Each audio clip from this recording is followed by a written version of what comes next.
السلام عليكم ورحمة الله وبركاته. ازيكم عاملين ايه؟ يا رب تكونوا بخير.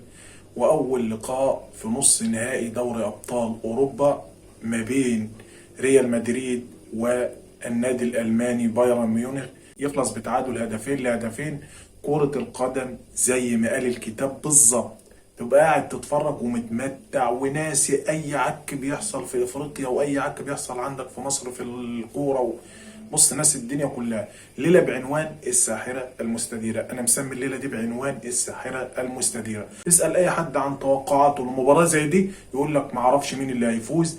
ممكن المنطق يقول اي حاجه الا اللي بيحصل ده في دوري ابطال اوروبا بجد خيال علمي. اول 5 دقايق يروح البايرن بانفراد ويضيعه، بعدها بدقيقتين او 3 دقايق يروح كروس عامل ثرو من نص الملعب لمين؟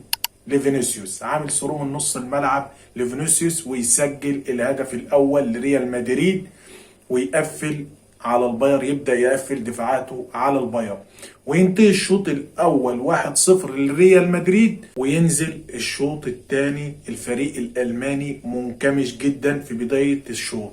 الدقيقة 50 بيتعادل صني مهارة فردية ولا أروع، يدخل منطقة الجزاء ويقوم مسدد في الزاوية القريبة ويحرز هدف جميل جدا جدا جدا. دقيقتين كمان وهوب ضربة جزاء للنادي البافاري.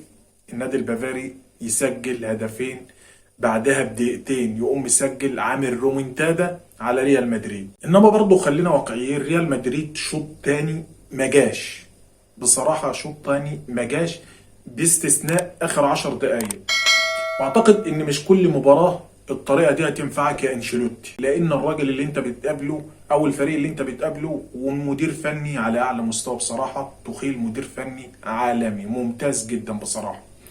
وزي ما قلت قبل المباراة ما ينفعش يلعب كروس ومودريتش مع بعض في مباراة واحدة، رغم انه كان متأخر بهدف.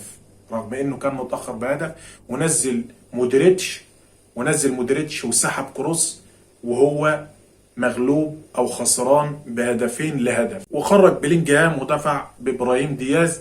والصراحة وشهم كان حلو على ريال مدريد. الدقيقة 83 الحكم بيحسب ركلة جزاء لريال مدريد ويسجلها البرازيلي برضه فينيسيوس علشان يتعادل لريال مدريد 2-2. لكن عاوز اقول لك ان ريال مدريد لو هاجم من بداية المباراة على بايرن ميونخ كان كسب كتير وكان سجل اهداف كتير، لكنه انكمش ولعب بالطريقة اللي لعب بيها قدام السيتي. لكن لسه في مباراة تانية في اسبانيا، وطبعا ما نقدرش نتوقع نتيجة المباراة التانية ومين اللي هيخرج ومين اللي هيكمل في البطولة او يروح النهائي. وبصراحة الناس دي ما عندهاش لا ملعبي ولا ملعبك. زي ما انت شفت كده ريال مدريد بتتعادل 2-2 وعلى ارض البايرن، يعني ما فيش حاجة اسمها ملعبي وملعبك. بكرة ان شاء الله هيكون عندنا مباراة تانية في دوري الابطال، هتكون ما بين باريس سان جيرمان وبروسيا دورتموند في تاني مباراة في نص النهائي،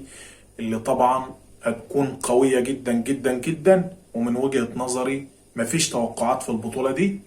ان شاء الله استنونا نكمل الإثارة والمتعة مع بعض، متعة دوري أبطال أوروبا. واوعى تنسى تدعمني بلايك واشترك في القناة وفعل زر الجرس ليصلك كل جديد. والسلام عليكم.